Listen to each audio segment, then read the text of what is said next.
The hills of Korea hold memories the earth has never shaken free of. They rise and fall like frozen waves, stretching across the peninsula in layered folds of rock and brush. In August of 1950, one such rise, Hill 303, became the stage for a tragedy that even today feels raw, unhealed. It was a place that seemed inconsequential on any map, a patch of high ground north of the town of Waegwan, overlooking a bend in the Naktong River. But history does not measure importance by size. It measures by blood, by fear, by sacrifice, and by the terrible circumstances that force ordinary men to become the last line between survival and collapse. At the height of that scorching summer, the Korean War was barely 2 months old, but already it carried the intensity of conflicts that had burned for years. The invasion by North Korean forces was swift, overwhelming, and precise, one of the fastest-moving offensives of the early Cold War. South Korean defenders, stunned and outnumbered, fell back again and again under the weight of superior armor and well-coordinated infantry assaults. Cities fell, towns emptied, roads clogged with civilians scrambling southward as the front line bent toward the edge of the peninsula. By the first week of August, the situation was dire. The United Nations forces, led primarily by the United States, had been pushed back to what became known as the Pusan Perimeter, a shrinking defensive ring surrounding the port city of Busan. If that line collapsed, so too would every hope of resisting the invasion. And so the perimeter became the place where exhausted soldiers dug in, sweating under the relentless sun, staring across hills that hid an enemy whose numbers seemed endless. One of the divisions holding that fragile line was the United States 1st Cavalry Division. They had arrived in Korea only weeks earlier, rushed from occupation duty in Japan, and thrust into a war they were not ready for. Their equipment was outdated, their training insufficient, and their manpower stretched thin. Yet they were expected to hold anyway. Hill 303 was assigned to a portion of their front line.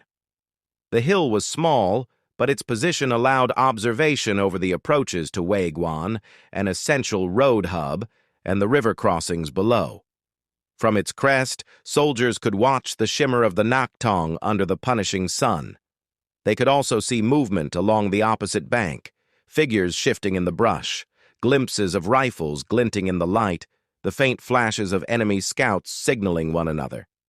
For days, the hill felt soaked in tension. The North Koreans were gathering. The Americans who held the hill were a mixed group. Some were combat veterans who had fought across Europe in the Second World War.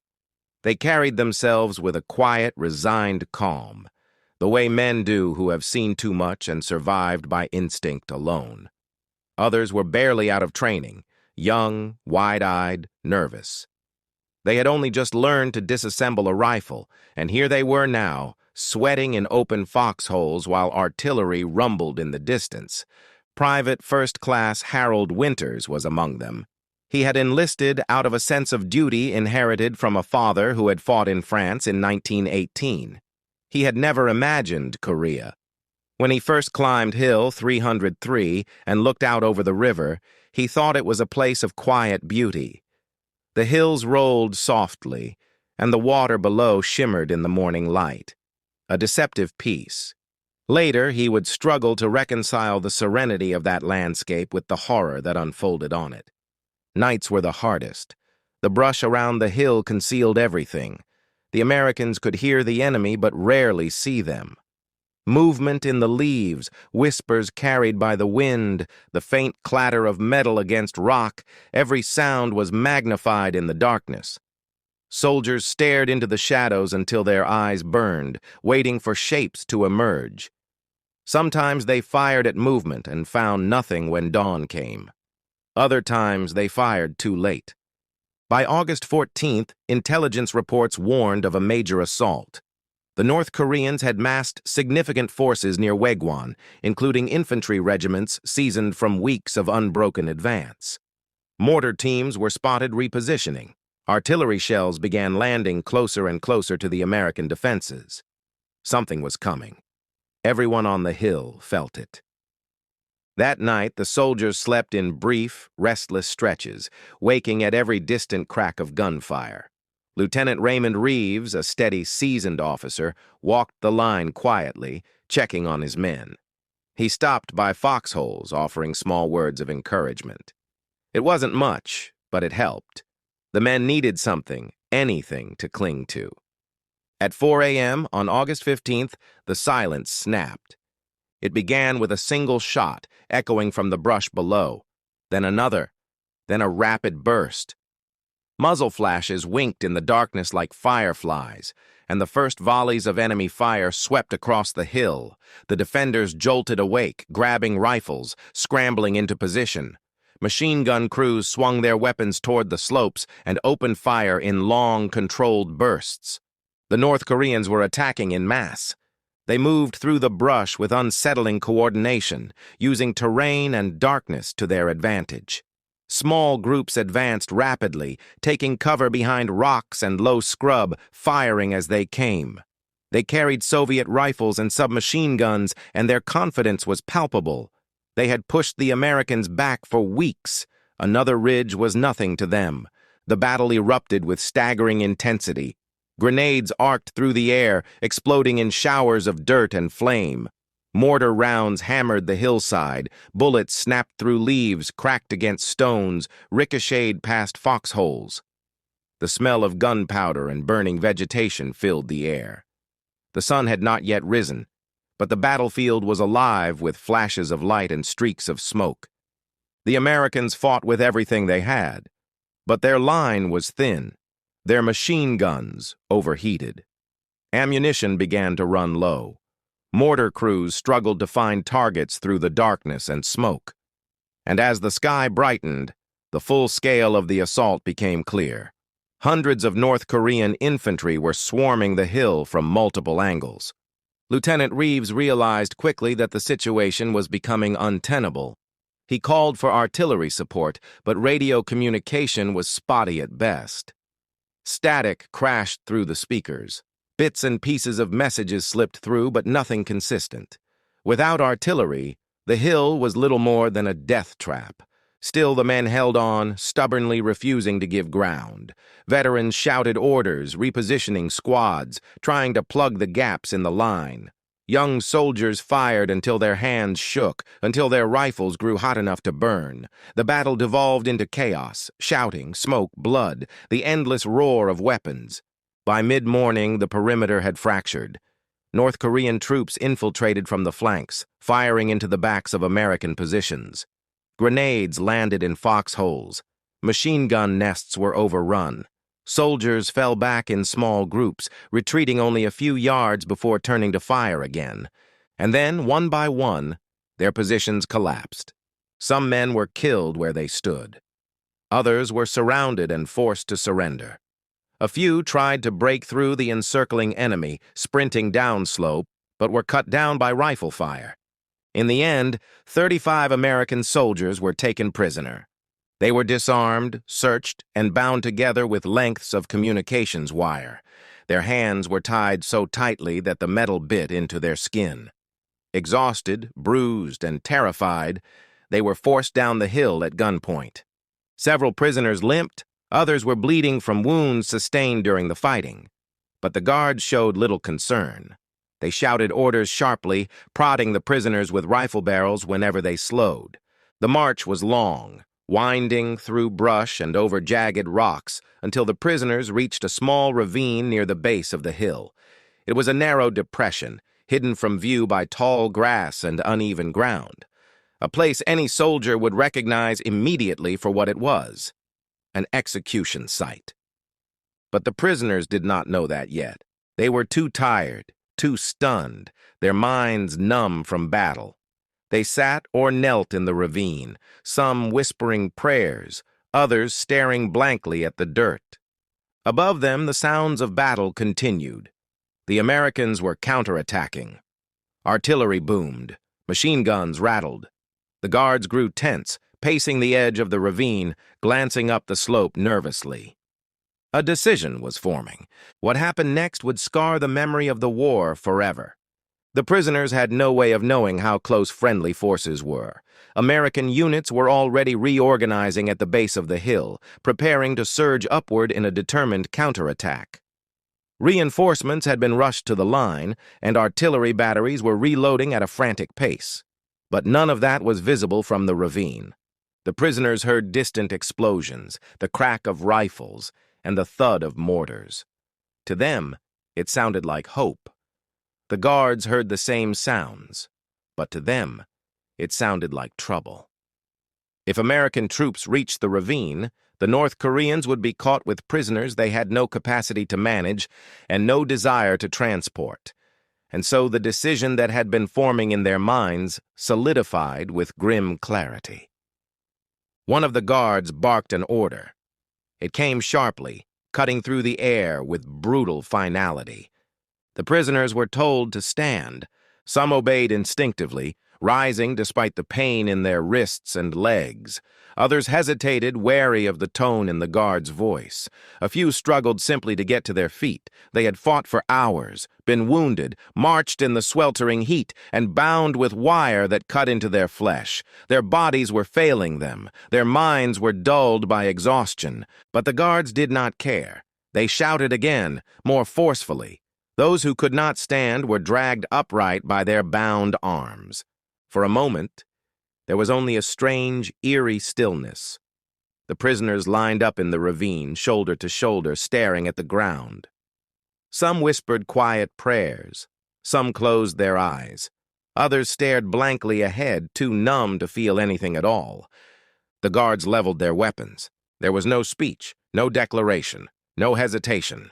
The gunfire erupted in a single deafening burst. An overwhelming wave of sound filled the ravine as automatic weapons hammered into the tightly packed line of prisoners. Men jerked violently as bullets struck them. The line collapsed almost instantly, bodies toppling into one another, rolling down the slight incline of the ravine walls. Dust and dirt exploded upward with each impact.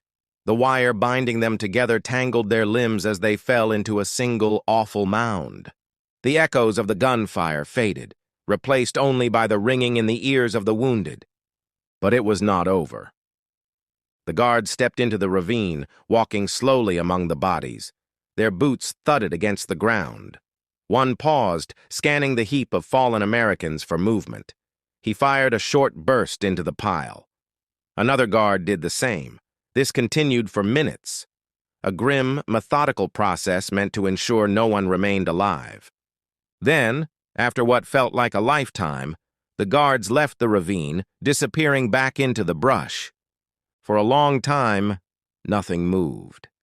Dust settled slowly in the summer heat. Flies drifted toward the ravine. Smoke from the battle above rolled across the hillside in pale waves. The sun beat down with unrelenting force, baking the earth and heating the stones. And then, the faintest sound broke the silence. A breath, a whisper, a small, involuntary gasp of pain. One of the prisoners was alive. Then another, and another. Buried beneath the bodies of their fellow soldiers, pinned by weight and bound by wire, several men clung desperately to life. Bullet wounds seared their bodies. Blood trickled down their skin. Some had been shielded by the men who had stood beside them. Others had simply survived by chance, bullets passing inches away or ricocheting into limbs instead of vital organs. Every movement hurt. Every breath was agony.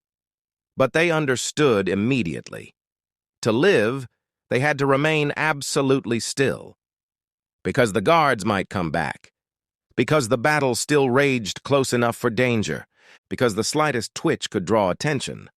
The survivors lay there in silence, suffocating beneath the weight of bodies, struggling not to panic as minutes stretched into hours. The heat became unbearable. Sweat stung their wounds. Their arms were still bound tightly, preventing them from clearing debris from their faces. Several drifted in and out of consciousness, their minds clouded by pain and dehydration, but they held on. Above them, American forces continued their assault. The counterattack was fierce. The 1st Cavalry Division pushed up the hill from multiple angles, supported by artillery bursts that shook the ground. North Korean resistance was stiff but faltering, as their units had suffered heavy losses during the morning assault. By early afternoon, the Americans reached the crest of Hill 303. The hilltop was scorched by battle, spent casings scattered everywhere, broken weapons, shell fragments, torn earth. The smell of smoke and cordite lingered heavily in the air. As soldiers secured the area, a patrol was dispatched down one of the slopes. They moved cautiously, worried about ambushes. Several North Korean soldiers had been seen fleeing toward the river, but others might still be hiding in the brush. It was during this cautious sweep that a young soldier named Corporal James Ellison spotted something unusual: movement in a ravine below. At first, he thought it was an animal. Then he looked again and realized it was a hand, a human hand, faintly trembling beneath a pile of bodies. He shouted for the medic. Within seconds, more soldiers gathered at the edge of the ravine. They stared in stunned silence, unable to comprehend what they were seeing. Dozens of American bodies lay tangled together, still bound by wire. Bullet wounds marked nearly every figure. The scene was too organized, too deliberate, too horrific to be the result of battle. This had been an execution.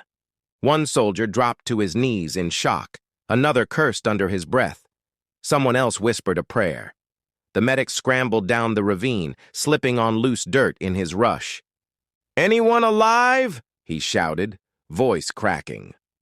A faint moan answered him.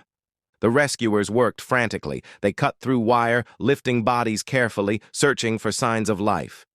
Underneath the fallen, they found several survivors, pale, shaking, bloodied, but breathing. One survivor's voice was barely audible. "Please, water." Another stared up at the sky with unfocused eyes, whispering, "I thought we were gone." Medics tended to them as quickly as they could. Canteens were passed down from hand to hand. Bandages were wrapped around wounds. Stretchers were called for. Men who had survived the unthinkable were lifted gently from the ravine and carried toward waiting aid stations. Above them, the soldiers who had discovered the massacre stood in stunned stillness. Rage simmered beneath their shock. This was no battlefield casualty. This was murder. Word of the massacre spread rapidly through the ranks. Officers hurried to the site. Photographs were taken, reports drafted. Every detail had to be captured, not just for military intelligence, but because the world had to understand the brutality that occurred here. By evening, the defenders of Hill 303 had reclaimed the position completely, but there was no celebration, no congratulations, no relief, only grief. Soldiers gathered quietly as the bodies of their comrades were carefully removed from the ravine. Some stood with heads bowed. Others clenched their fists. A few simply stared, hollow-eyed, unable to process the enormity of what they had found. For the survivors, recovery would be long. Some would never fully heal. But their testimonies would prove essential in revealing the truth of what happened that day. Hill 303 had been more than a battlefield. It had become a grave, and a warning, and a memory that would never fade. Night fell slowly over Hill 303, bringing a stillness that felt foreign after the chaos of the day. The smoke drifted in thin ribbons along the slopes, illuminated faintly by the fading glow of artillery flashes in the distance. The air was heavy with the acrid smell of gunpowder and burned brush. The ground underfoot was torn and littered with the scars of battle. Yet the hill was no longer a contested line. It belonged once again to the Americans of the 1st Cavalry Division. But no sense of triumph touched the men who now moved quietly across its battered surface. They had retaken the ground. But the cost, and what they had found, cast a dark shadow over their victory. Stretcher teams moved steadily between the ravine and temporary aid stations set up along the hill's slope. Those who tended to the wounded survivors worked with a focused urgency, their faces drawn, sweat streaking through the dust on their skin. They checked pulses, applied bandages, whispered reassurances. The survivors were fragile, some barely conscious. Many trembled uncontrollably, still in shock. A medic named Andrew Hale later recalled the look in one survivor's eyes, a look of pure bewilderment that he was alive at all. "He grabbed my sleeve," Hale wrote in a letter home, "and asked if this was real. I didn't know how to answer him." Behind the medical teams, officers spoke in hushed tones as they surveyed the ravine. Flashlights flickered over the ground, illuminating the tangled wire still wrapped around the wrists of the fallen. Every detail was documented, every angle considered. Photographers captured images that no one wished to take, but knew were necessary. War, in its cruelty, demanded proof. For the soldiers not directly involved in the recovery, the weight of what happened pressed down heavily.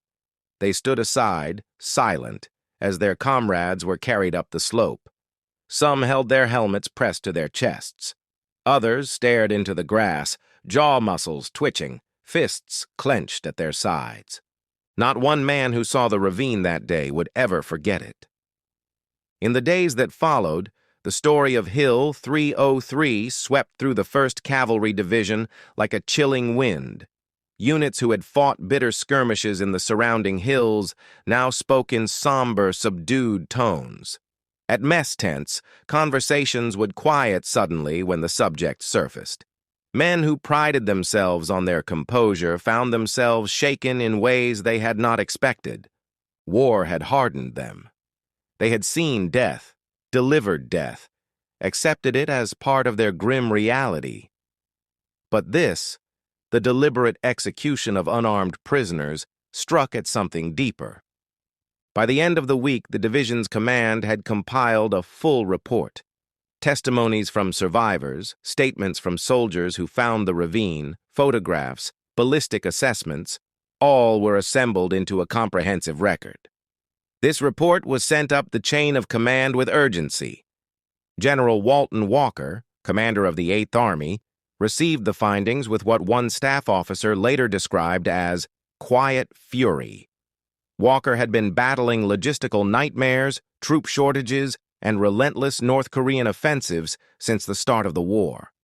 He had seen the cost of unpreparedness, but even he was shaken by the details from Hill 303. He ordered the report to be sent immediately to General Douglas MacArthur in Tokyo. When MacArthur read it, he issued a sharp public condemnation. The massacre, he declared, demonstrated the barbarity of the enemy's tactics and underscored the necessity of resisting their advance. Newspapers across America soon carried the story. Headlines described the Hill 303 atrocity, and editorialists wrote about the grim reminder that war often revealed the darkest depths of human behavior. For the families of the victims, the news was devastating. Telegrams arrived at doorsteps across the United States, notifying wives, parents, and siblings that their loved ones had been killed in Korea, and that the circumstances were under investigation. In time, full accounts would reach them. The truth would bring grief, anger, and questions that could never truly be answered. Those who escaped death in the ravine carried the memory of that day with them for the rest of their lives. Their physical wounds healed, some quickly, others slowly. But the emotional wounds lingered. Some survivors struggled with guilt, the heavy, unearned burden that often weighs on those who lived when so many others died. They wondered why they had been spared. They replayed the moment the guns opened fire, imagining countless alternate endings in which they had not survived. Others found solace in the belief that their testimony had allowed justice, however imperfect, to take shape. One survivor, years later, wrote in his journal, "I lived not because of anything I did, but because the man next to me fell in a way that shielded me. I remember his face every year on the same day. I owe him my life." Their interviews contributed significantly to the war crimes investigations that followed. Several North Korean officers connected to the massacre were identified through intelligence reports. A few were killed later in the conflict, others remained out of reach. Those who were captured faced interrogation and, in some cases, prosecution under international law. But justice in war is seldom complete. Still, the survivors ensured the truth was preserved. They carried it with courage, speaking of it when asked, even though doing so reopened the wounds. They honored the men who had died beside them by refusing to let the memory fade. Even as the United States mourned the tragedy of Hill 303, the Korean War pressed on relentlessly. The battle lines shifted. Months later, after the daring Incheon landing, the tide turned dramatically. Seoul was retaken. North Korean forces were driven back past the 38th parallel. A brief moment of hope swept through the ranks before Chinese intervention plunged the war into brutal seesaw battles that lasted years. Through it all, Hill 303 remained a memory, a fixed point in the minds of those who had fought there.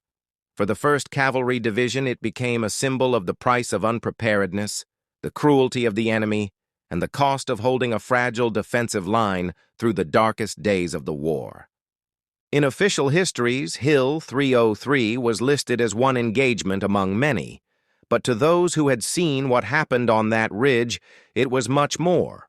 It was the place where friends died in each other's arms, where the thin line between survival and annihilation was defined by inches, where humanity faltered in the most terrible way it could, where courage was measured not in triumph, but in endurance.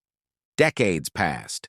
The Korean peninsula transformed, reshaped by industry, diplomacy, and time. Cities grew. Roads expanded. The scars of war faded beneath new foundations and green growth. But Hill 303 remained. Not untouched. Time alters everything, but quieter, gentler. Grass covers the slopes where trenches once lay open. Birds nest in places where artillery shells once exploded. The ravine, if one did not know its history, could be mistaken for any small fold in the earth. Yet for those who remember, for veterans who return in old age, for family members visiting to pay respects, for historians who study the events, the hill holds a gravity impossible to ignore. It is not a famous battleground. It is not part of a major tour. It is not marked by grand monuments, but it is sacred, a place where courage and horror coexisted, a place where the cost of war revealed itself in its rawest form. Visitors who stand upon its crest today often describe a strange quiet. The wind moves softly. The river below glistens as it did the day the defenders first looked upon it. The hills in the distance rise and fall like waves frozen in time. If one listens closely, the echoes of that August day seem to whisper through the grass, not in a literal sense, but in the memory carried by the landscape itself. A reminder, a warning, a testament. The true legacy of Hill 303 lies not in its size or strategic importance, but in the human story it holds. It stands as a stark reminder of the brutality of war and the resilience of those who endure it. It teaches future generations about the value of the Geneva Conventions, the necessity of humane treatment of prisoners, and the immense sacrifices made by young soldiers far from home. Military academies study the incident as a case in leadership, preparedness, and crisis decision-making. Historians cite it as evidence of early war North Korean tactics and the ferocity of the Pusan Perimeter battles. Veterans speak of it in hushed voices, remembering friends they lost. In 1999, on the 50th anniversary of the Korean War, surviving members of the 1st Cavalry Division gathered for a memorial service. Among them was one of the last living survivors of the ravine.